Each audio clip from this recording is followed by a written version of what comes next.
بعدما تغلق العين للمرة الأخيرة وتسكن الأنفاس، ويلف الجسد في كفن أبيض، ويحمل الإنسان على الأكتاف، كل ما كان يملكه قد انتهى: المال، المنصب، العلاقات. الآن يبدأ فصل جديد، فصل البرزخ. ينزل الإنسان إلى لحده، ويوضع على جنبه الأيمن، ويسد عليه القبر بالحجارة والتراب، ثم ينصرف الأحباب، وتعود الخطوات بعيداً، ويبقى وحده. في هذه اللحظة يسمع الإنسان وقع أقدامهم وهم يغادرون، كما أخبر النبي صلى الله عليه وسلم: إنه ليسمع قرع نعالهم إذا ولوا مدبرين. ثم تبدأ أول لحظة حقيقية في حياة القبر، اللحظة التي تكشف فيها الحقائق ويبعث له ملكان، منكر ونكير، يسألانه بصوت مهيب لا يشبه أي صوت في الدنيا: من ربك؟ ما دينك؟ من نبيك؟ الأسئلة بسيطة، لكن الإجابة ليست باللسان فقط، بل بما كان عليه القلب واليقين والعمل. فإن كان مؤمناً ثبته الله كما وعد: يثبت الله الذين آمنوا بالقول الثابت في الحياة الدنيا وفي الآخرة. فيجيب: ربي الله، ديني الإسلام، ونبيي محمد صلى الله عليه وسلم. فيقال: نم نومة العروس الذي لا يوقظه إلا أحب أهله إليه، ويفتح له باب من الجنة فيأتيه من ريحها ونعيمها، ويفسح له في قبره مد البصر، ويفرش له من فرش الجنة. أما إن كان كافراً أو منافقاً فيقول: لا أدري، سمعت الناس يقولون شيئاً فقلته. فيقال له: لا دريت ولا تليت، ويفتح له باب من النار، ويأتيه من حرها وسمومها، ويضيق عليه قبره حتى تختلف أضلاعه، ويضرب بمطرقة من حديد، لو ضرب بها جبل لصار تراباً. هذه هي أول لحظة، لحظة الصدق، التي لا ينفع فيها كذب ولا مجاملة ولا شهرة ولا أموال، بل فقط ما كنت عليه في الدنيا. الآن فقط بدأت أول ليلة في حياة البرزخ، فهل أعددت نفسك لها؟ هل سألت نفسك من قبل: ماذا سأقول حين يسألني الملكان؟ وماذا سيكون أول ما أراه في قبري حين نودع أحبتنا ونمشي خلفهم في صمت مهيب، وحين ننظر إلى القبر وهو يغلق عليهم ونرفع أيدينا بالدعاء؟ دائما يتردد في القلب سؤال: هل يشعرون بنا؟ هل يسمعون دعاءنا؟ هل يدركون أننا هنا نقف على ترابهم؟ السؤال ليس بسيطا، فهو يحمل في طياته ألم الفقد وحنين اللقاء ورجاء أن تكون العلاقة لم تنتهي. أولا، هل الميت يسمع؟ نعم، هناك أدلة كثيرة من السنة النبوية تؤكد أن الميت يسمع، لكن سماعه ليس كسمع الأحياء، بل سماع خاص لا ندرك كيفيته. في غزوة بدر، بعد أن انتصر المسلمون، وقف النبي صلى الله عليه وسلم فوق قتل المشركين، ونادى على كل واحد منهم باسمه: يا أبا جهل بن هشام، يا عتبة بن ربيعة، يا شيبة بن ربيعة، هل وجدتم ما وعدكم ربكم حقا؟ فإني قد وجدت ما وعدني ربي حقا. فقال له الصحابة: يا رسول الله، كيف تكلم أناسا قد جيفوا؟ فقال صلى الله عليه وسلم: ما أنتم بأسمع لما أقول منهم، ولكنهم لا يجيبون. فالميت يسمع، لكن لا يستطيع الرد كما نرد، ولا يتكلم كما نتكلم، لكنه يدرك ما يقال له. ثانياً، هل الميت يشعر بمن حوله؟ نعم، يشعر ويأنس أو يتألم ويضيق. عن النبي صلى الله عليه وسلم أنه قال: إن الميت إذا وضع في قبره وإنه ليسمع خفق نعالهم إذا انصرفوا. ويقول بعض العلماء: الميت يفرح بمن يزوره، ويتألم من فعله إن كان معصية، ويستبشر بالدعاء، ويرفع له ثواب الصدقة. وفي الأثر عن بعض الصحابة أنهم كانوا إذا زاروا القبور سلموا وقالوا: السلام عليكم دار قوم مؤمنين، أنتم السابقون، ونحن إن شاء الله بكم لاحقون. وكانوا يعتقدون أن أهل القبور يردون السلام. ثالثاً، هل يعرف الميت ما نفعله من بعده؟ هناك روايات وآثار تقول إن عمل الولد الصالح يعرض على والده، ويبشر الميت بدعاء أولاده وأحبائه، بل وقد يفرح بما يهدى إليه من صدقة أو قرآن أو دعاء. وقد روى ابن القيم في الروح عن بعض السلف أن الأموات يفرحون بمن يزورهم ويحزنون إن تركوا أو نسوا. رابعاً، هل يشعر الميت بالوحدة؟ الرسول صلى الله عليه وسلم أوصى بكثرة الدعاء للميت بعد دفنه، لأنها أكثر لحظة يحتاج فيها للدعاء والأنس. وقد ورد في الحديث: إذا مات ابن آدم انقطع عمله إلا من ثلاث: صدقة جارية، أو علم ينتفع به، أو ولد صالح يدعو له.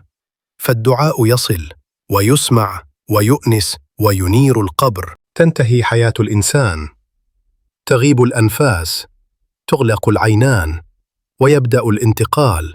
لكن ما الذي يراه الإنسان في أول ليلة له في القبر، في أول لحظة في عالم البرزخ، ذلك العالم الذي لا يشبه عالمنا ولا يقاس بالزمن الأرضي؟ فما الذي ينتظره هناك؟ بعد أن يوضع الإنسان في قبره ويسد عليه التراب، يفتح له باب، إن كان من أهل الإيمان يفتح له باب من الجنة، فيأتيه من روحها وطيبها، ويفسح له في قبره مد البصر، ويفرش له من فرش الجنة. ويأتيه رجل حسن الوجه طيب الرائحة، فيسأله: من أنت؟ فوجهك الوجه الذي يأتي بالخير. فيقول: أنا عملك الصالح. فيطمئن ويعلم أن أول ليلة في القبر ليست ظلمة عليه بل رحمة. أما إن كان غير ذلك، إن كان كافراً أو منافقاً، فيفتح له باب من النار، ويأتيه من حرها وسمومها، ويضيق عليه قبره حتى تختلف أضلاعه، ويفرش له من النار. ويأتيه رجل قبيح الوجه منتن الرائحة، فيقول له: من أنت؟ فوجهك الوجه الذي يأتي بالشر. فيقول: أنا عملك الخبيث. فيعلم أن أول ليلة ليست راحة بل بداية عذاب، وأن ما قدمه في حياته هو الذي يبيت معه الآن، لا أحد غيره. رابعاً، أول شعور بالانتقال الحقيقي.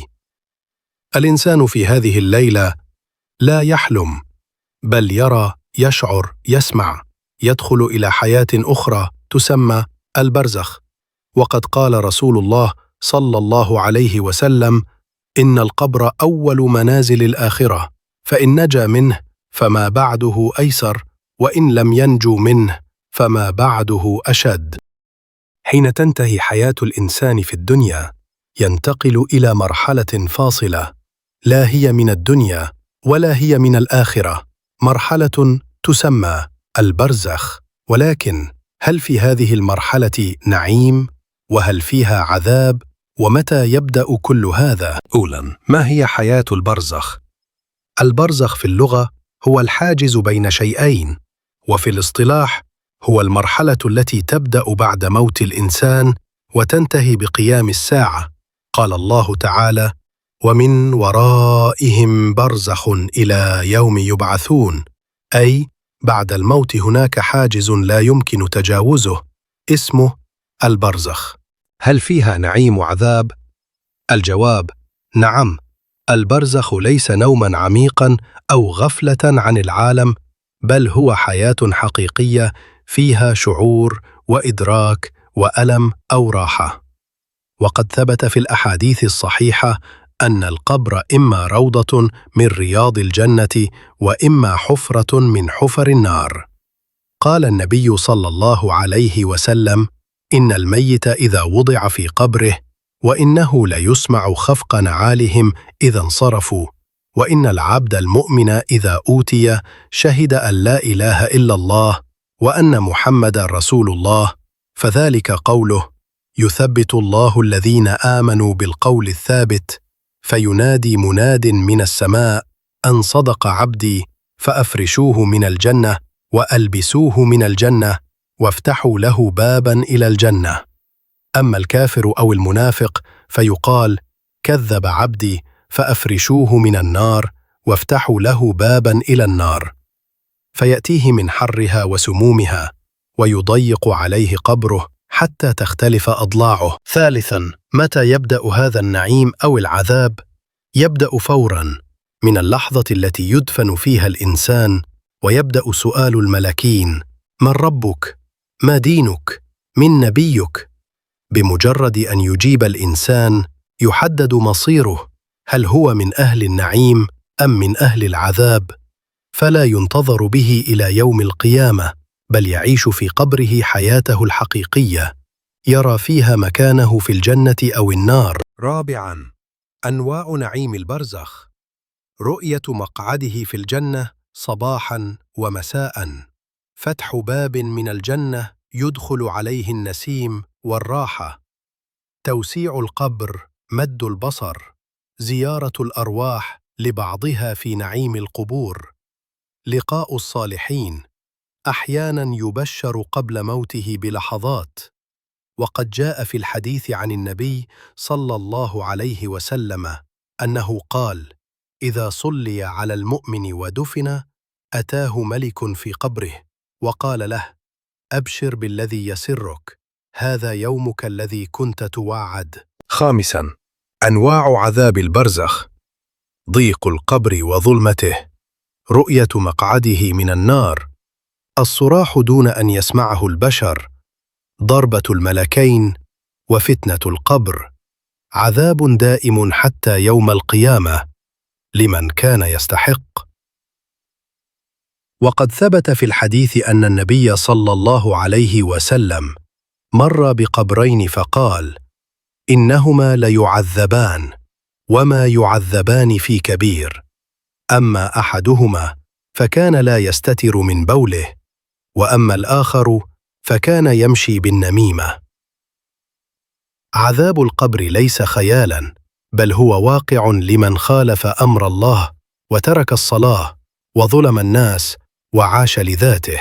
بعد كل ما سمعته من أول لحظة بعد الموت إلى سؤال الملكين إلى نعيم القبر أو عذابه، يبقى السؤال الأهم والأخطر: كيف أستعد من الآن؟ كيف أجهز نفسي للحظة التي لا مفر منها، لأول ليلة في البرزخ؟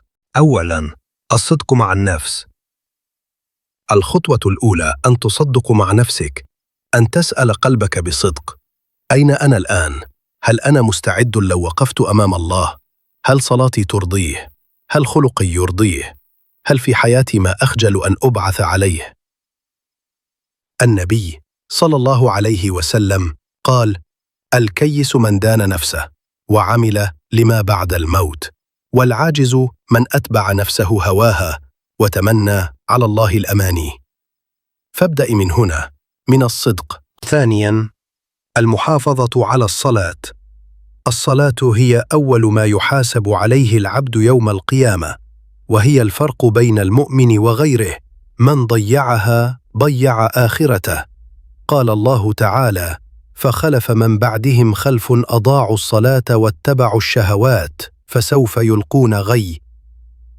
وكان النبي صلى الله عليه وسلم يقول: العهد الذي بيننا وبينهم الصلاة، فمن تركها فقد كفر. الصلاة ليست عادة، إنها صلتك بالله، وهي مفتاح النور في القبر. ثالثاً، التوبة الصادقة. كلنا نخطئ، لكن النجاة في التوبة. قال الله تعالى: إن الله يحب التوابين ويحب المتطهرين. والنبي صلى الله عليه وسلم قال: والله إني لأستغفر الله وأتوب إليه في اليوم أكثر من 70 مرة. فتب الآن، تب من كل ذنب بينك وبين الله، ومن كل تقصير في حق العباد. التوبة الصادقة تمسح الماضي وتفتح لك صفحة جديدة، صفحة بيضاء تختم بها حياتك لو شاء الله. رابعاً، الإكثار من الأعمال الصالحة. في البرزخ لن يبقى معك إلا عملك، فاجعل لك رصيداً من صدقة جارية، علم نافع، ولد صالح يدعو لك، قرآن تقرأه، دعوة في جوف الليل، ذكر في الخفاء. قال النبي صلى الله عليه وسلم: يتبع الميت ثلاث: أهله وماله وعمله، فيرجع اثنان ويبقى واحد، يرجع أهله وماله ويبقى عمله، فماذا أعددت من عمل يبقى؟ خامساً، صحبة الصالحين. من أعظم ما يعين على الثبات أن تحيط نفسك بمن يذكرك بالله، لا بمن يبعدك عنه. قال النبي صلى الله عليه وسلم: المرء على دين خليله، فلينظر أحدكم من يخالل. الصحبة الصالحة هي التي تحبك لله وتبكيك على ذنوبك وتأخذ بيدك إلى الجنة. سادساً، الدعاء بالثبات وحسن الخاتمة. نحن لا نملك شيئاً، حتى الثبات نطلبه من الله. كان من دعاء النبي صلى الله عليه وسلم: اللهم يا مقلب القلوب ثبت قلبي على دينك. وسيد الاستعداد أن تسأل الله دائما: اللهم اجعل آخر كلامي لا إله إلا الله، واجعل قبري روضة من رياض الجنة. الاستعداد للموت لا يعني أن تنعزل عن الحياة، بل أن تعيشها بقلب مطمئن، نيتك خالصة، وعملك صالح، وحياتك تمهيد للقاء الله. قال أحد الصالحين: اعمل لدنياك كأنك تعيش أبداً، واعمل لآخرتك كأنك تموت غدا. فابدأ من اليوم، ركعة في جوف الليل، دمعة في خلوة، تسبيحة صادقة، صدقة خفية، لعلها تكون سبب نجاتك في أول ليلة في القبر.